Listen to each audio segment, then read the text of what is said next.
Salut, aujourd'hui nouvelle critique, nouveau film, on vous parle de Men in Black International, c'est parti.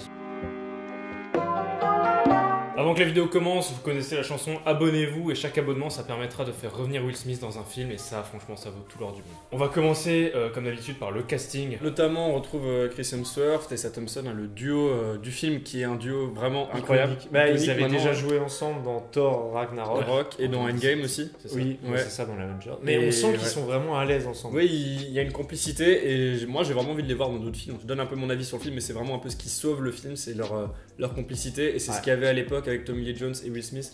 Et là on retrouve ça avec justement ces deux acteurs. On a aussi deux légendes évidemment, on a Emma Thompson et Liam Neeson qui voilà, ça fait toujours plaisir de les voir à l'écran. Et on a aussi la petite surprise, c'est Rebecca Ferguson. Oui, qui était pas vraiment montrée dans la bande-annonce. Ouais. Et c'est vrai que dans le film on se dit ah ouais elle est là, qui a fait notamment Mission Impossible 5 et 6. Ouais. Pour vous dire les conditions dans lesquelles on a vu le film, déjà on l'a vu le film en 3D. Bon c'était pas ouf. Oui, la 3D la luminosité était vraiment pas bonne non plus. Non. Mais autre chose aussi qui était très problématique, c'était la version française, la VF. Il y a un personnage qui s'appelle Pioni dans le film. Il est joué par Ahmed Silla, un mec qui fait du stand-up. Tu sens que le mec est pas bon. Il était vraiment pas bon. C'était que du récitage. J'avais l'impression que c'était à l'époque où il faisait venir des footballeurs ou Squeezie pour faire des doublages de films. On enchaîne avec la réalisation et ce film est réalisé par F. Gary Gray qui avait réalisé notamment Fast and Furious 8, Straight Outta Compton et de nombreux clips. Ouais, là-bas c'est un réel de clips, c'est pour ça qu'il a fait Straight Outta Compton juste après. Okay. Et là c'est un peu le film après l'accomplissement parce que Fast and Furious c'est quand même une énorme franchise et là il reprend Men in Black. Oui, on sent que sa réal, elle manque de personnalité, c'est ça le truc. Notamment dans le montage. Ouais, moi c'était un peu le coup de gueule, je leur ai expliqué. Au niveau du montage, c'est dans les 15 premières minutes, on ne spoil rien, mais dans les 15 premières minutes, il y a un montage vraiment très étrange. C'est-à-dire qu'il va y avoir un saut dans le temps, il va y avoir un retour dans le temps, de nouveau un saut dans le temps pour revenir dans le temps. Je veux dire, si maintenant au montage on veut faire ça, je sais pas, on fait des liaisons, mais là c'était vraiment, c'était n'importe quoi le début, ça avait aucun sens. Et en plus, c'était parfois pour des petites scénettes qui duraient genre, je sais pas, une minute. Tu fais pas un saut dans le temps de 20 ans pour montrer un truc d'une minute. C'est juste des flashbacks, bon après qui servent parce que c'est des setup payoff qui sont réutilisés plus tard dans le film. Mais c'est vraiment 2 minutes. Dans ce cas-là, tu fais l'amorce du film directement dessus. Parce que l'amorce du film se passe en 2016. Directement après, on arrive en 1980 pour revenir en 2018. C'est n'importe quoi. Dans le début, c'était bizarre. Voilà. Et puis même dans le reste du film, je trouve que le montage est pas forcément fou quoi. Et des fois il est trop rapide, des fois il est trop lent. Par contre il y a un truc qui est vraiment bon dans la réalisation, c'est les VFX. Les effets spéciaux sont vraiment ouf, sont bien aboutis, c'est bien travaillé, c'est léché comme il faut. Vraiment c'est le gros point fort. Faut pas oublier que Men in Black c'est quand même une franchise qui a elle a quel âge? 20 ans, un peu moins. Beaucoup hein. Le premier est sorti. On mettra la date, parce que je ne sais pas en quelle année il est sorti. Bref, les effets spéciaux à l'époque n'étaient pas les mêmes, mais je me souviens déjà qu'à l'époque, ils étaient quand même relativement jolis. Moi, ça m'avait pas choqué. C'était kitsch, tu vois, mais c'était pour rigoler. C'était voulu. C'est ça. Et là, je trouve que vraiment, les effets spéciaux sont bien. Je veux dire, c'est très joli, c'est très beau, c'est digne d'un Marvel. Je veux dire, c'est super joli. Il y a aucun moment où j'ai grillé le truc en mode ah là il y a un fond vert et tout. Esthétiquement, le film est très beau là-dessus. C'est un bon blockbuster. Un grand point fort par contre au niveau des plans, c'est moi j'ai bien aimé, c'est le fait qu'ils utilisent souvent des grands angles pour montrer les petits personnages ou les aliens de leur point de vue. Ça, je trouve ça vraiment cool. T'as vraiment les gros visages, un gros plan. T'avais, je crois, ça aussi dans les premiers Men in Black. Ça fait toujours plaisir de faire des rêves sur la réalisation des premiers Men in Black. Et en parlant de ref, on va enchaîner donc sur la partie scénario. Il y a pas mal de références dans ce film, il y a pas mal de références à d'autres films, notamment une des premières répliques du film, c'est Liam Neeson qui fait une référence à Taken dans le film dans lequel il avait joué justement. Et c'est marrant parce qu'il y a plein de références comme ça dans le film, vous pouvez vous amuser à les retrouver. Ouais, il y en a plusieurs. Franchement, il y a Chris Hemsworth avec son marteau. Qui est dans la bande-annonce d'ailleurs. Qui est dans la bande-annonce. Il y a Liam Neeson qui dit voilà, j'ai jamais aimé Paris. Première réplique du film. Beaucoup de références se passe à Paris dans ces films, donc voilà.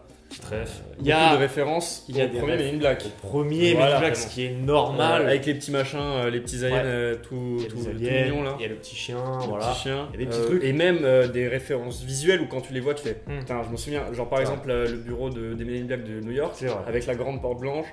T'as aussi l'intérieur, même c'est exactement le même, et du coup t'as un peu ce côté nostalgique. Il y a un truc où je trouve qu'ils ont bien géré, c'est qu'ils ont pas fait du fan service, ils ont balancé le truc. Ils sont partis sur une histoire différente, ils sont allés ailleurs, à Londres. c'est un bon point. Parce que là, s'ils étaient revenus, qu'ils avaient fait une simple suite à New York, ça aurait été les mêmes locaux. Là, ce qui est bien, c'est que tu les vois au début, t'es en mode ah, tu t'en souviens, mais on va te montrer qu'il y a autre chose un peu ailleurs. Je trouve que c'est un peu l'effet les animaux fantastiques. Voilà, j'y pensais exactement. C'est un peu ça, tu vois. Et du coup, c'est pas mal, je trouve que l'idée est bonne. Par contre, gros point négatif sur le scénario, c'est que on n'a rien de foufou dans la narration, c'est vraiment un truc classique qu'on a déjà vu 10 fois, même 100 fois, et bah ça foire un peu le truc. Le fait de revenir sur Men in Black quelques années après, ça aurait pu apporter un nouveau souffle, relancer quelque chose, et là on reste sur du classique. Ah ouais, clairement. C'est dommage. Bah oui, et en même temps c'est du classique parce que c'est ultra prévisible à chaque fois. C'est vraiment chaque situation, chaque action des personnages est ultra prévisible. Les payoff, on les voit venir à 100 km avec les scènes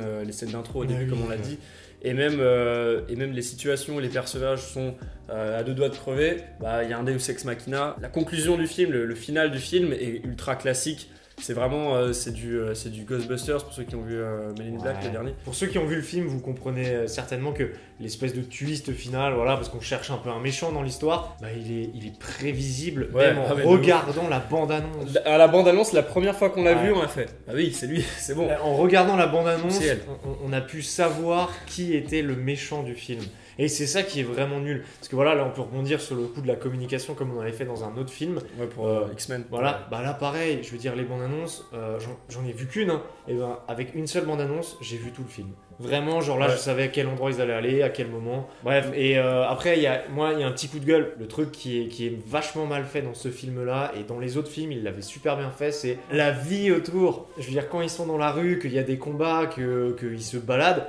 Il y a des gens qui marchent parce que on est sur Terre, quoi. Ouais. Là, les rues, que ça soit dans Paris, à New York, il y a personne. Les rues sont vides et tu sens que c'est un décor plateau. Bah d'ailleurs, c'est un peu de la réalisation, mais le premier plan du film, il est réutilisé dans le film, c'est exactement le même plan.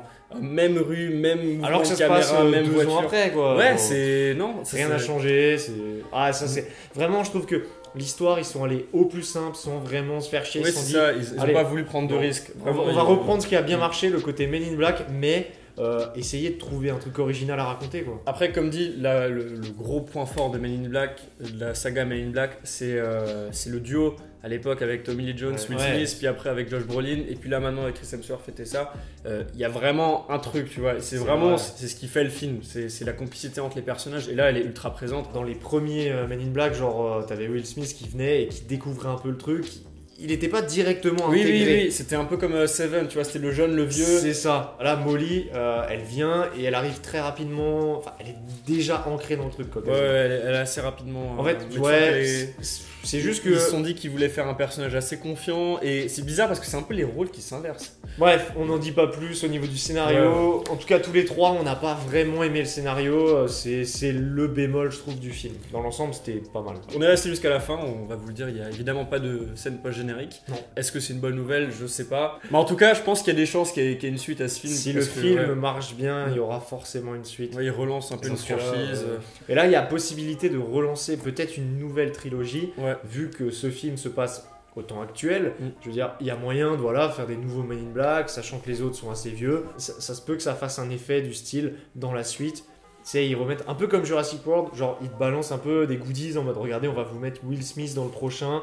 Après, il va y avoir Tommy Lee Jones. Voilà, c'est tout ce qu'on pouvait dire sur Men in Black International de F. Gary Gray. Au cas où vous l'avez pas vu, on a sorti un court-métrage qui n'était pas vraiment prévu sur la chaîne. Il est sorti vendredi, on vous le met en fiche juste ici. Si jamais vous ne l'avez pas vu, allez le voir, il est vraiment cool. Moi j'aime bien. Mercredi, c'est la suite de la grande saga Comment faire un film, la grande saga.